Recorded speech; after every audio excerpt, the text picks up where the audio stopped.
BJP Lok Sabha रुकन रमेश भदौरिया का कहना है कि 2019 में कोरोना वायरस ने पूरी दुनिया को अपनी जद में ले लिया था। भारत ने भी कोविड-19 के मुश्किल चैलेंजों का सामना किया। वज़ीर-ए-आज़म नरेंद्र मोदी की क़यादत में मुल्क ने इस चैलेंज का मिलकर सामना किया और पहली लहर पर काबू पाने में कामयाबी हासिल हुई। 2021 की शुरुआत में अब कोरोना की दूसरी लहर ने दस्तक दी। तब भी पीएम मोदी की क़यादत में कोरोना के खिलाफ जंग में मुल्क ने डट कर मुकाबला किया और दूसरी लहर की वबा को 10 दिन के अंदर काबू में कर लिया।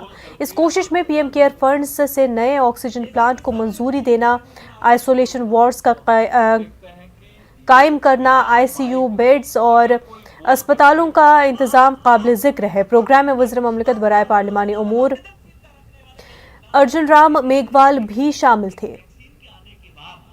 विपक्ष के लोग सबसे बड़े जनसंख्या वाला हमारा देश है। अगर हम चाइना को छोड़ दें तो हमारे देश की आबादी 130 करोड़ के लगभग है और बाकी अमेरिका जैसी डेवलप कंट्री उसकी सारी आबादी 31 करोड़ के लगभग है।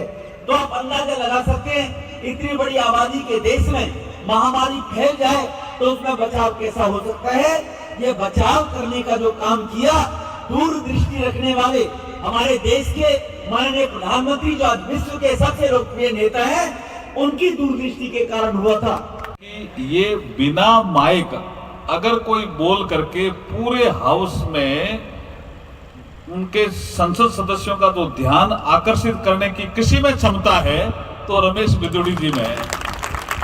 ऐसे हमारे बहुत ही लोकप्रिय सांसद और हमारे लोकसभा में साथी आदरणीय रमेश भदौरिया जी इस कार्यक्रम के आज के हीरो। नेटवर्क 18